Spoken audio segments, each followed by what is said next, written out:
Hello दोस्तों, स्वागत है आपके अपने चैनल स्टैंड बीपीएससी में। आज हम लोग अनेक शब्दों के एक शब्द के बारे में जानेंगे जो 200 एमसीक्यू के फॉर्म में आपको मिलेगा। और इम्पोर्टेंट सेशन है, एग्ज़ाम से रिलेटेड है। यहाँ से 2 से 3 प्रश्न बनेंगे। आपको कोई भी एग्ज़ाम दीजिए, सिलेबस में आपको अगर है तो वहाँ से बनेंगे। और फैक्ट है, कॉन्सेप्ट भी रहेगा इसमें फैक्ट। ठीक है, तो आप लोग अच्छा से करेंगे। और देखिए, कोई भी एग्ज़ाम दे रहे हैं तो उसका स्ट्रेटेजी बनाकर तैयारी किया जाता है। आप कुछ दिन पढ़ रहे हैं, कुछ दिन नहीं पढ़ रहे हैं, तो आपको पढ़ने का मन नहीं करेगा। अभी के सिचुएशन देख लीजिए। अभी एग्ज़ाम का कोई नोटिफिकेशन नहीं है। एग्ज़ाम आपका जो भी होगा, मेरे ख्याल से अगर एग्ज़ाम होना चाहिए तो अगस्त में होगा। आप मई जून जुलाई जितना भूख लीजिए, इधर एग्ज़ाम नहीं होने वाला है। एग्ज़ाम जो भी होगा आपका अगस्त में होगा, क्योंकि पटना हाई कोर्ट का एग्ज़ाम चल रहा है। उसके बाद ही मंथन किया जाएगा। और फॉर्म की संख्या लगभग 20 लाख गिर चुकी है, आप लोगों को भी पता है कितना, 20 लाख। तो उसके अकॉर्डिंग कीजिएगा। और कभी कभी ऐसा समय आएगा आपको कि आपको पढ़ने का मन नहीं करेगा, ऐसा लगेगा सब चीज़ ख़त्म हो गया। इतनी प्रॉब्लम, इतनी परेशानियां होगा, आलस आ जाएगा। आपको पढ़ने का मन तो करेगा लेकिन आप पढ़ नहीं पाएंगे। आपको जितना करने का मन करेगा आप उतना आउटपुट नहीं दे पाएंगे। ये होगा, स्टूडेंट लाइफ है, उतार चढ़ाव होता रहता है। तो उसे घबराना नहीं है, पढ़ते रहिए, कुछ ना कुछ पढ़ते रहिए यार। होता है, अब प्रत्येक दिन कोई 10 घंटा नहीं पढ़ता है, कभी 2 घंटा, कभी किसी दिन 1 घंटा भी नहीं पढ़ाई होता है। तो मैनेज करना पड़ता है, इन सब चीज़ों को भी देखकर तैयारी करना पड़ता है, ठीक ना। तो चलिए हम लोग आज का सेशन शुरू करते हैं। हाथी हाँकने का, लोहे का डंडेदार हुक, उसके लिए कौन सा शब्द का प्रयोग करेंगे? तो उसके लिए अंकुश शब्द का प्रयोग करेंगे। जिसको गोद में स्थान मिला हो उसे क्या कहेंगे? तो अंकस्त कहेंगे। क्या कहेंगे? अंकस्त। गोद में सोने वाली स्त्री को क्या कहेंगे? अंकस्यानी कहेंगे। जम्हाई के साथ अंग को तानना, ये अंगराई कहलाता है, ठीक ना। शरीर के किसी अवयव का टूटना अंगभंग कहलाता है। दंड अंडे से उत्पन्न होने वाला क्या कहलाता है? अंडज कहलाता है। गुरु के समय पर रहने वाले विद्यार्थी को अंतवेशी कहते हैं। ठीक है, अनेक शब्दों के एक शब्द के बारे में हम लोग पढ़ रहे हैं। उसके बाद है महल का भीतरी भाग, यानी अंतःपुर होता है। जिसका जन्म अंत यानी छोटी जाति में हुआ है वो अंत्यंज कहलाता है। जो कहा ना जा सके उसे क्या कहेंगे? अकथनीय कहेंगे। न करने योग हो उसे क्या कहेंगे आप लोग? अकरणीय बोलेंगे। जिस क्रिया का कर्म न हो उसे अकर्म कहेंगे। जो बात न कही गई हो उसे क्या कहेंगे? अकथनीय, अकथित कहेंगे। जो दंड पाने योग न हो उसे क्या कहेंगे? अदंडनीय कहेंगे। जो न जाना गया हो उसे क्या कहेंगे? अज्ञात कहेंगे। ठीक है, क्या कहेंगे? अज्ञात। उसके बाद देखिए, उसके बाद है वह रोग जिसका ठीक होना कठिन हो उसे क्या कहेंगे? असाध्य कहेंगे। अन्य माता से पैदा हुआ भाई अन्योदर या सौतेला कहलाता है। जो अभियोग लगाए या जो शिकायत करे उसे क्या बोलेंगे? अभियोगी बोलेंगे। जो दूसरे के बलबूते पर हो उसे क्या बोलेंगे? अपर बल बोलते हैं। और जो बिना ढका हो उसे क्या कहेंगे? अनावृत्ति कहेंगे। और जो दूसरे से संबंधित न हो उसे अनन्य कहेंगे। जो बिहार में न लाया गया हो उसे क्या कहेंगे? अविरहत कहेंगे। पूरे जीवन में जो पूरे जीवन में जो हो उसे क्या कहेंगे? आजीवन बोलेंगे। ठीक है, इतना क्लियर हुआ। आगे देखिए, आगे है जो पान करने योग नहीं हो उसे क्या कहेंगे? अपेय बोलेंगे। आवश्यकता से अधिक धन का ग्रहण न करना क्या कहेंगे? अपरिग्रह कहलाएगा। क्या कहलाएगा? अपरिग्रह। आवश्यकता या उचित मात्रा से अधिक खर्च करने वाला क्या कहलाएगा? अपव्ययी कहलाता है, ठीक ना। अपव्ययी। थोड़ा खर्च करने वालों को क्या कहेंगे? अल्पव्ययी। और जिसका अस्तित्व अल्पकाल तक रहे उसे अल्पकालिक कहेंगे। और जिसके पास कुछ ना हो उसे अंकिंचन कहेंगे। ठीक है, आगे देखिए, आगे है मलयुद्ध का स्थान क्या होगा? अखाड़ा होगा। जो खाने योग्य न हो उसे क्या कहेंगे? अखाद्य कहेंगे। पूर्व और दक्षिण का कोना क्या कहलाएगा? अग्निकोण कहलाएगा। आगे का विचार करने वाला क्या कहलाएगा? अग्रसोची। ठीक है। 12 भाई जिसका जन्म पहले हुआ उसे क्या कहेंगे? अग्रज कहेंगे। जिस पर अभियोग लगाया गया हो उसे क्या कहेंगे? अभियुक्त कहेंगे। जिस व्यक्ति का कोई अंग टूटा या खराब हो उसे अपंग कहेंगे। जिसका जन्म बाद में हुआ हो उसे अनुज कहेंगे। ठीक है, क्या कहेंगे? अनुज कहेंगे। उसके बाद देखिए, जिसका खंडन न किया जा सके उसे क्या कहेंगे? अखंडनीय बोलेंगे। जो गिना ना जा सके उसे क्या कहेंगे? अगणित कहेंगे। जिसकी गिनती प्रमुख व्यक्तियों में हो उसे अग्रणी कहेंगे। जिसका ज्ञान इंद्रियों द्वारा न हो उसे अगोचर या इंद्रियातीत कहेंगे। जिसका चिंता न हो उसे अचिंत्य कहेंगे। जो छुआ न गया हो उसे अछूता कहेंगे। जो जीता ना जा सके उसे अजेय कहेंगे। और जिसका कभी जन्म न हो उसे अजन्मा कहेंगे। ठीक है, जिसका कोई शत्रु उत्पन्न न हुआ हो उसे अजात शत्रु कहते हैं। क्या कहते हैं? अजात शत्रु। उसके बाद देखिए, उसके बाद है जिसकी मरम्मत न हो सके या जिसकी तुलना न हो सके उसे अतुल्य कहेंगे। सीमा का अनुचित उल्लंघन क्या कहलाता है? अतिक्रमण कहलाता है। जिसके आने की तिथि ज्ञात न हो उसे अतिथि कहेंगे। आवश्यकता से अधिक वर्षा अतिवृष्टि कहलाता है। किसी बात को बढ़ा चढ़ा कर कहना अतिशयोक्ति कहलाता है। जो बीत चुका हो उसे अतीत कहते हैं। जिसका अनुभव इंद्रियों द्वारा न किया जा सके उसे अतीन्द्रिय कहते हैं। और जो कभी दिखाई न देता हो उसे अदृश्य कहते हैं। जिसके जोर या बराबरी का कोई न हो उसे अद्वितीय कहते हैं। क्या कहते हैं? अद्वितीय। उसके बाद देखिए, उसके बाद है जो देखा ना गया हो उसे अदृष्ट कहेंगे। अधिकार में आया हुआ अधिकृत कहलाता है। विशेष आदेश जो किसी निश्चित अवधि तक लागू हो उसे अध्यादेश कहते हैं। पढ़ाने लिखने का कार्य जो करता है उसे अध्यापन कहते हैं।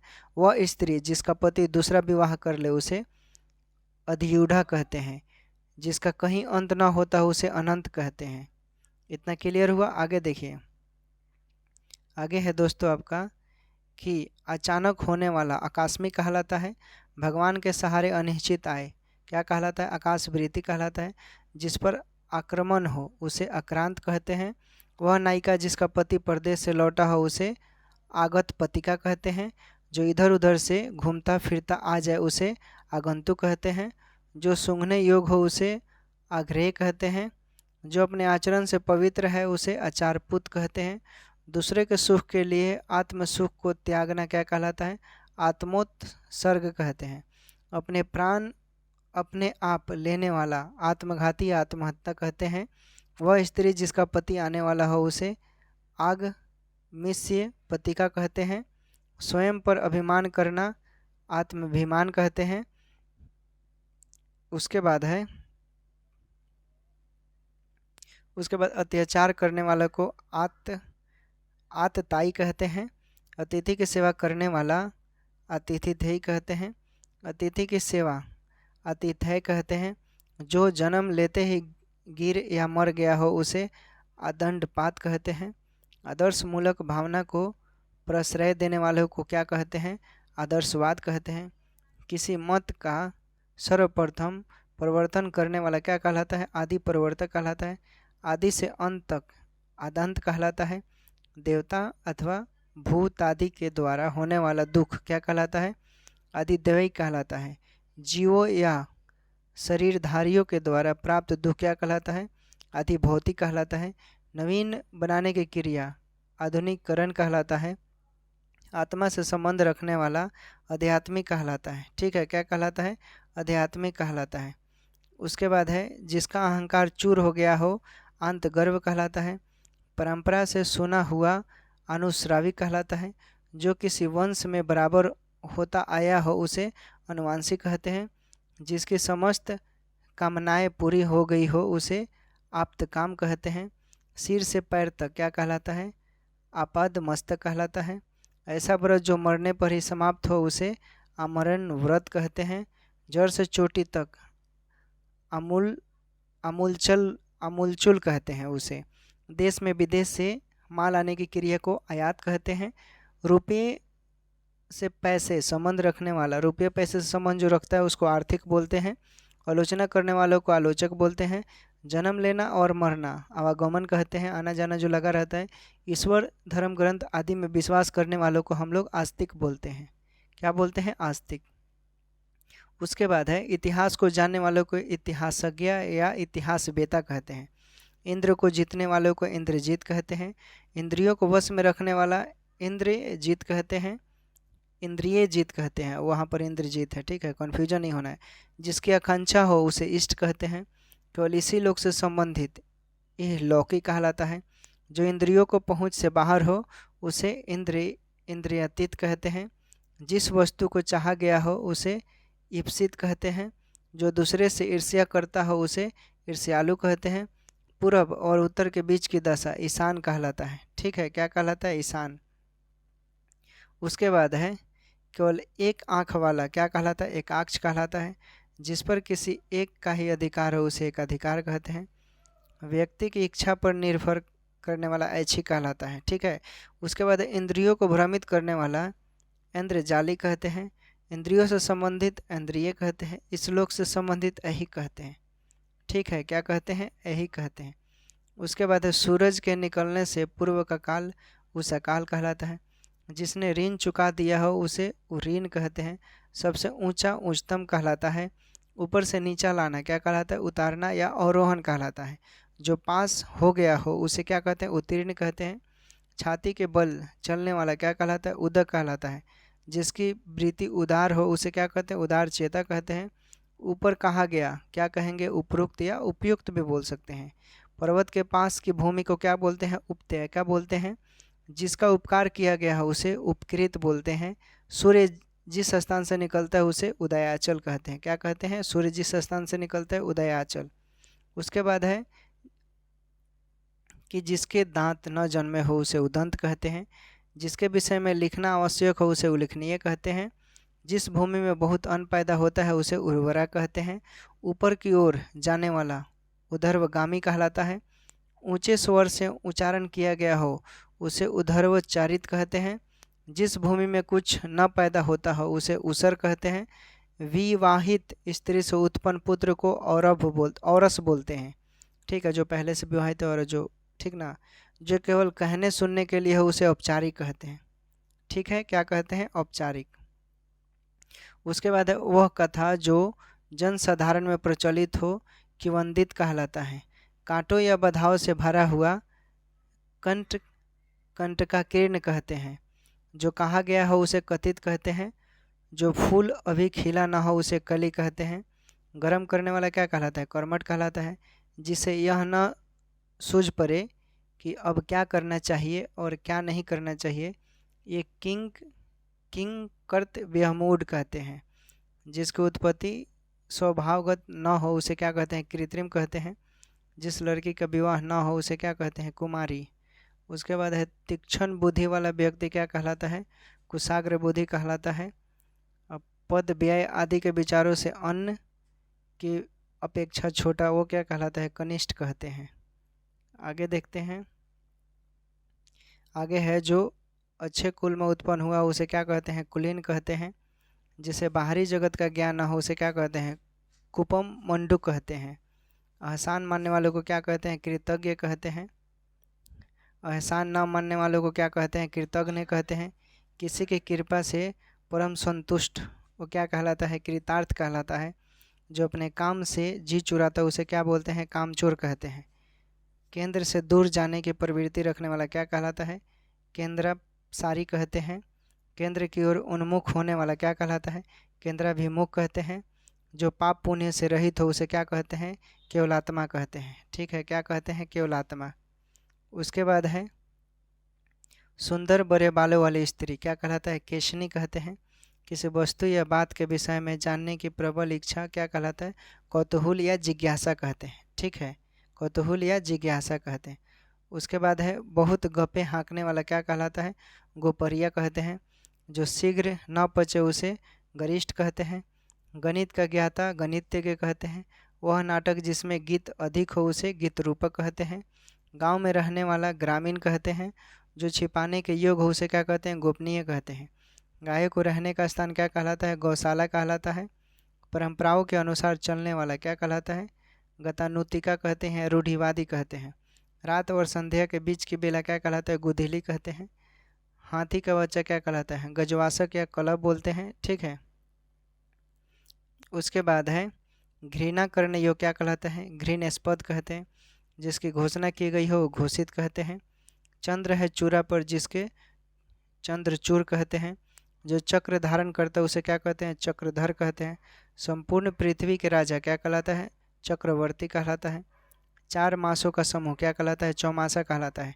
4 पैरों वाला क्या कहलाता है? चतुष्पद कहलाता है। उसके बाद है जिसके हाथ में चक्र सुदर्शन है उसे क्या कहेंगे? चक्रपाणि कहेंगे। ठीक है। उसके बाद देखिए, उसके बाद है वह काव्य जिसमें पद एवं गद्य दोनों मिश्रित हो उसे चंपू कहते हैं। ऐसा वस्त्र जो पुराना एवं फटा हुआ हो उसे क्या बोलते हैं? चिरकुट बोलते हैं। जो चर्चा का विषय हो उसे क्या बोलते हैं? चर्चित बोलते हैं। स्वार्थवश किसी का गुणगान करने वाला या चापलूसी करने वाला क्या कहलाता है? चाटुकार कहलाता है। जिसकी 4 भुजाएं हो उसे क्या बोलेंगे? चतुर्भुज बोलेंगे।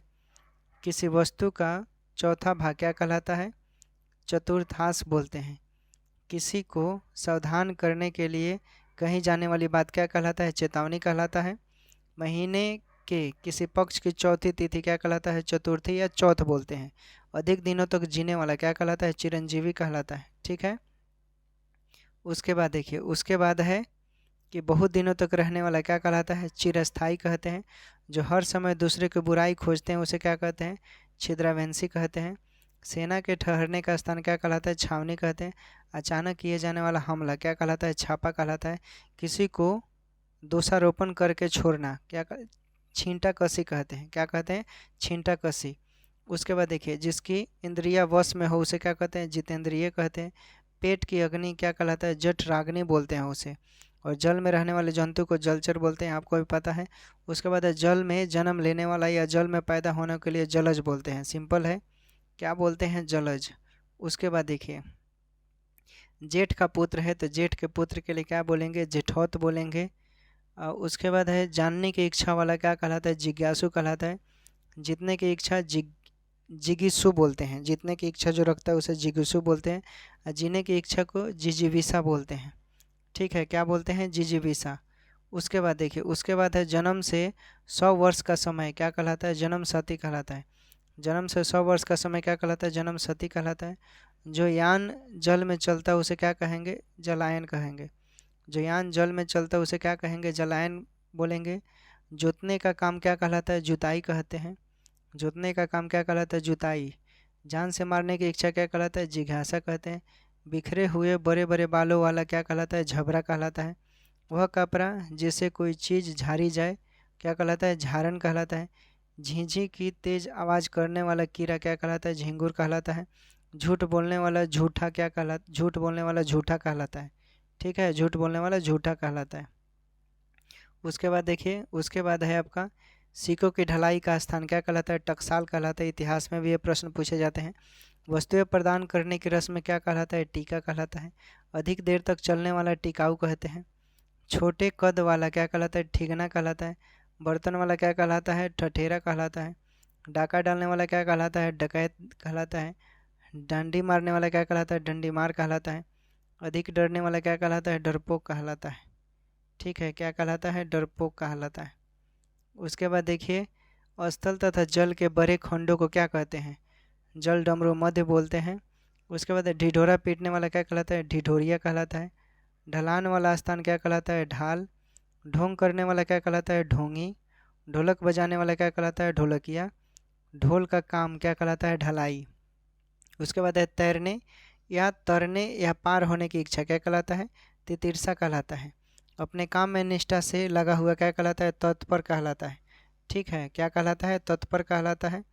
उसके बाद है गुटों से अलग रहने वाला क्या कहलाता है? तटस्थ कहलाता है। तत्व जानने वाला क्या कहलाता है? तत्वविद कहलाता है। त्याग करने योग्य क्या कहलाता है? त्याज्य कहलाता है। थाने का प्रधान अधिकारी क्या कहलाता है? थानेदार कहलाता है। चौपायों को बांधने का स्थान क्या कहलाता है? थान। पुलिस की बड़ी चौकी क्या कहलाता है? थाना कहलाता है। जमी हुई गाढ़ी चीज की मोटी तह क्या कहलाता है? थाका कहलाता है। स्वामी के स्नेह से रहित स्त्री क्या कहलाता है? दुर्भागा कहलाता है। जिसको पकड़ने में दिक्कतों का सामना करना पड़े उसे क्या कहते हैं? दुर्भिग्र कहते हैं। क्या कहते हैं? दुर्भिग्र कहते हैं। उसके बाद है अनुचित बातों के लिए आग्रह क्या कहलाता है? दुराग्रह कहलाता है। किसी काम को चित्त लगाकर करने वाला क्या कहलाता है? दत्चित कहते हैं। जो 2 बार जन्म लेता है उसे क्या कहते हैं? द्विज कहते हैं। जिसे कंठिता से धारणा किया जा सके उसे क्या बोलेंगे? दुर्वह बोलेंगे। जिसका दमन करना कठिन हो उसे दुर्दमय कहेंगे। ठीक है दोस्तों, ये सब सेशन आप याद कर लीजिएगा। प्रश्न यहाँ से बनते हैं 2 से 3। ठीक ना?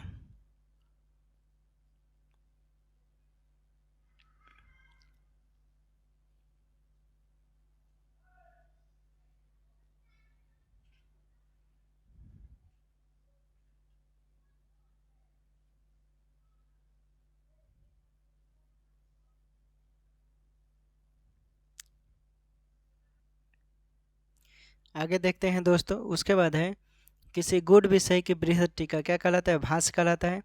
टूटे फूटे पदार्थ के बचे टुकड़े क्या कहलाता है? भग्नावशेष कहते हैं। भय उत्पन्न करने वाला क्या कहलाता है? भयानक कहलाता है। उसके बाद है वर्तमान से पूर्व को क्या कहते हैं? भूतपूर्व बोलते हैं, ठीक ना। भूगोल से संबंध रखने वालों के लिए भौगोलिक शब्द का प्रयोग करते हैं। और किसी बात को गूढ़ रहस्य जानने वालों के लिए हम लोग मर्मज्ञ कहते हैं। उसके बाद किसी विषय का गंभीर मनन और विचार करने वाला मीमांसक कहलाता है। मन के मलिन होने की स्थिति या भाव क्या कहलाता है? मनोमालिन्य कहते हैं। मन के दुर्बल होने की स्थिति या भाव को मनोदौर्बल कहते हैं, ठीक है। तो दोस्तों हमारा आज का सेशन यही समाप्त होता है। उम्मीद करते हैं आप लोगों को अच्छा लगा होगा। ये 200 हम अनेक शब्दों के एक शब्द लेकर आए थे। ये क्या है दोस्तों? अनेक शब्दों के लिए एक शब्द हम लेकर आए हैं। और ये प्रश्न में आपको बनेंगे, आप जहीं जिस कॉम्पिटिटिव का आप तैयारी करते हैं, कोई भी एग्ज़ाम का आप तैयारी करते हैं और सिलेबस में ये है, तो आप ये पढ़ लीजिएगा, आपका यहाँ से प्रश्न बन जाएंगे। 2 से 3 आपका क्लियर हो जाएगा, आप याद कर लीजिएगा, ठीक है। ये सब या 2 से 3 बार वीडियो देखते हैं तो आपको याद करने का भी ज़रूरत नहीं पड़ेगा, ठीक है दोस्तों। आप 5 बजे जुड़ सकते हैं, 5 बजे क्लास रोज़ चलता है। पीडीएफ चाहिए तो आप टेलीग्राम पर क्या सर्च मारेंगे? स्टैंड बीपीएससी यूट्यूब सर्च मारेंगे, इसी नाम से होगा, वहाँ पर आप ज्वाइन कर लेंगे। सारा वीडियो का लिंक वहाँ 30 मिनट पहले प्रोवाइड कर दिया जाता है, आप वहाँ से आसानी से देख सकते हैं, ठीक है दोस्तों। टेक केयर, बाय बाय, अपना ख्याल रखिए।